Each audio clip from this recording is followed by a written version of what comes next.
അപ്പച്ചാ വേഗം ഒന്ന് റെഡിയാക്കേ, പെട്ടെന്ന് ഇവിടെ നിന്ന് മാറണം. എന്ത് പറ്റി?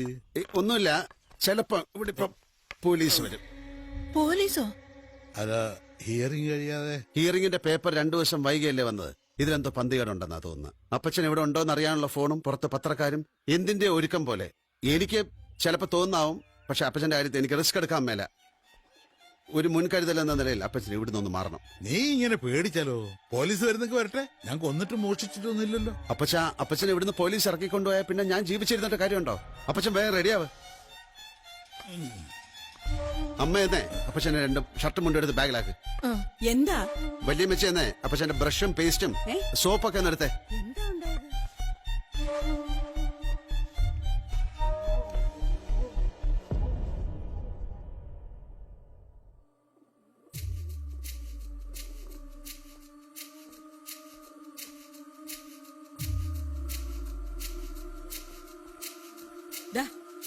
ബോബിമോനെ വിളിച്ച് ചേട്ടനെ അവന്റെ വൈഫിന്റെ അങ്കിളിന്റെ വീട്ടിലേക്ക് മാറ്റിയാലോ? അതിന്റെ ഒന്നും ആവശ്യമില്ല. സുധീറിന് ഒരുപാട് ബന്ധുക്കളും കൂട്ടുകാരും ഉണ്ട്. അപ്പച്ചനെ അവൻ കൊണ്ടുപോയിക്കോളും. എന്തായാലും ഇത് അതിന് മാത്രം എന്താ ഇവിടെ ഉണ്ടായേ? എന്നാലും ഒരു തെറ്റും ചെയ്യാതെ അത് ഓർക്കുമ്പോഴാ. മഹാത്മാഗാന്ധി AKGയും പോലെ എത്രയോ മഹാന്മാര് ഒരു തെറ്റും ചെയ്യാതെ ജയിലിൽ കിടന്നിരിക്കുന്നത്. ഞാൻ മഹാനൊന്നുമല്ല, പക്ഷെ വേണ്ടി വന്നാൽ കുറച്ചുകാലം ജയിലിൽ കിടക്കാൻ എനിക്ക് മടിയൊന്നുമില്ല. നിന്നോടും കൂടെ പറയുന്നേ, അഥവാ നമ്മൾ പേടിക്കുന്ന തരത്തില് ഇത് വാറണ്ടായാല് എന്നെ രക്ഷിക്കാൻ ആവേശം മൂത്തുന്ന ഈ വീടും പറമ്പും വിറ്റുകളയരുത്. ഞാൻ മരിക്കുന്നതിന് തുല്യമാകും. അപ്പച്ചന്റെ മനസ്സെനിക്കറിയില്ലേ?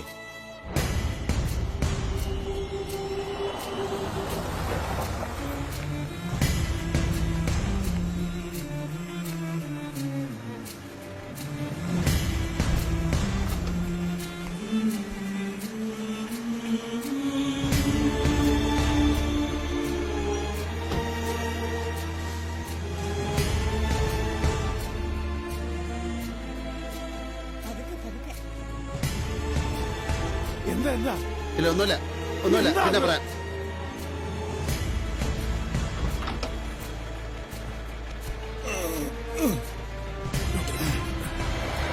സുധീരേ, വിട്ടോ.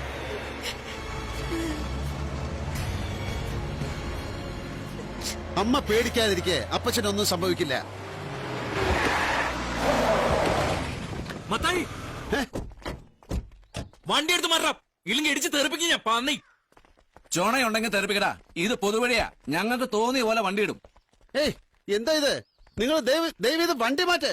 അപ്പനെ കൊണ്ടുപോവാൻ നീ ബുദ്ധിമുട്ടുന്ന എന്തിനാ? ഇപ്പൊ പോലീസുകാർ വന്ന് എന്റെ അപ്പനെ നീ കുറെ കൊണ്ടുപോകും.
സുധീറേ, ഈ വണ്ടി എടുത്ത് മാറ്റടാ.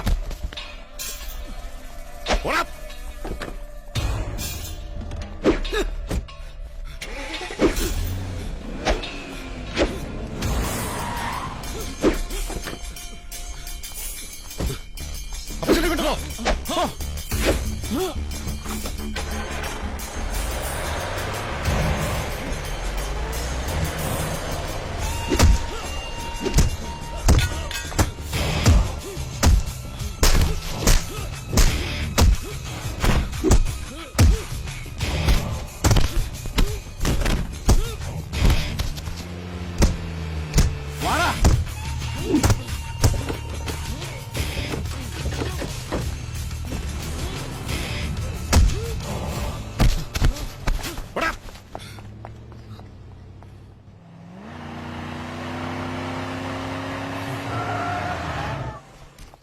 അങ്ങോട്ട് മാറി നിൽക്കണം.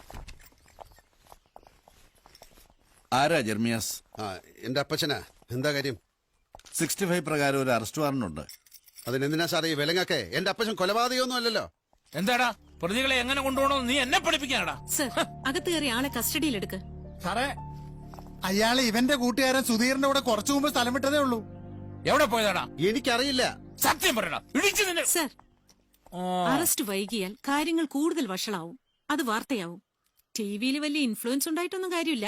അവർക്ക് വാർത്തയാ വലുത്. പിടികിട്ടാ പുള്ളി ഒളിവിലെന്നും പറഞ്ഞ് അവരത് ടിവിയിൽ കാണിക്കും.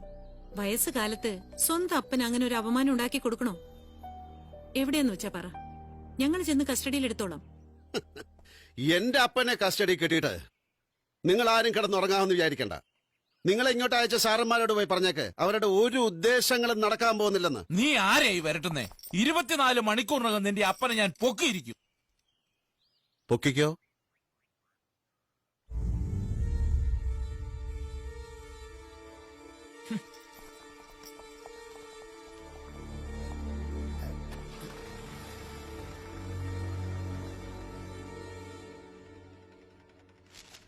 നമ്മുടെ ഗ്രാമം രക്ഷപ്പെടാൻ പോവുകയാണ്. അതിന്റെ മുന്നോടിയാണ് ഈ സംഭവം.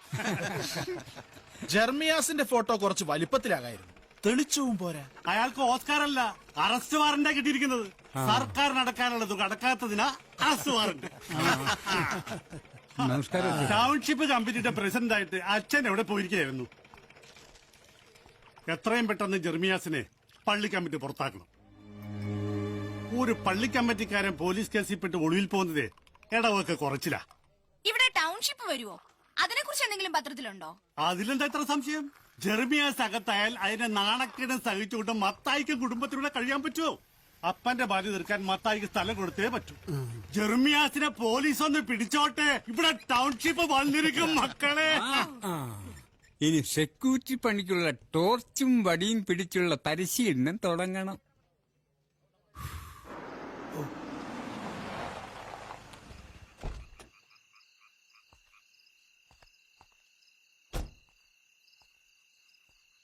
വഴക്കും വക്കാണോ ഒന്നും വേണ്ടെന്ന് അന്ന് ഞാൻ നിന്നോട് പറഞ്ഞതാ. അന്ന് നീ എന്താ പറഞ്ഞേ?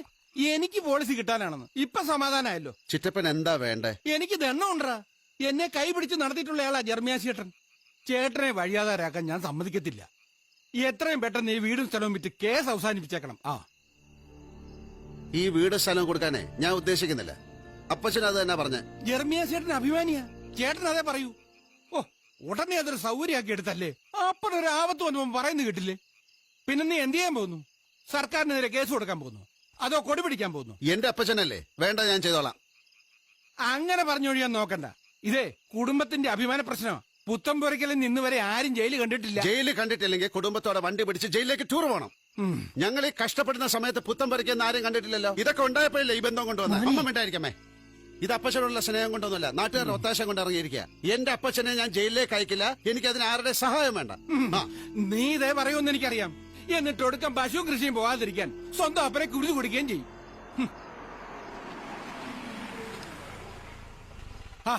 വന്നല്ല പുതിയ ബന്ധുക്കള്. കുടുംബ ബന്ധത്തിന്റെ വില അറിയാത്ത ഇവര് പറയുന്നതും കേട്ടിരുന്നു. ഒരാപത്ത് വരുമ്പോ സ്വന്തം തന്നയെ നോക്കാത്ത ഒരുത്തനും ഒരു കാലത്തും ഗതി പിടിക്കില്ല. ഒരു പ്രശ്നം വരുമ്പോ കൈയൊഴിയാൻ ഏറ്റവും നല്ല വഴി പഴി പറയല്ല. കളക്ടറെ കണ്ടോ? കണ്ടു. അതൊട്ടേക്ക്.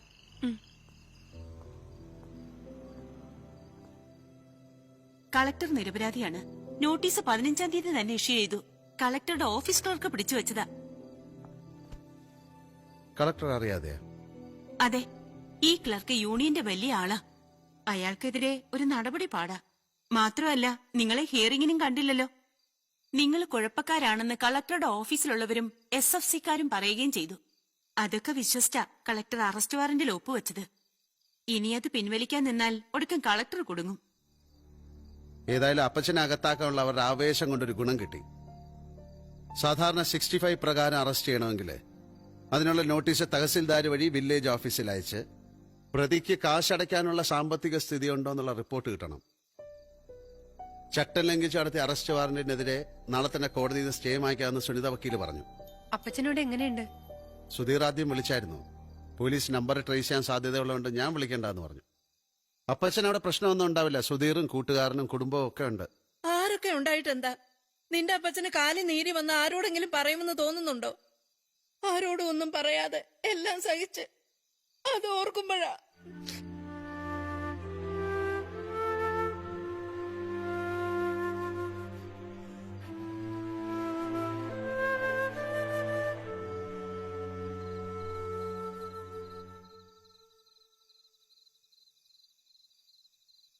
കാര്യങ്ങളുടെ സത്യാവസ്ഥ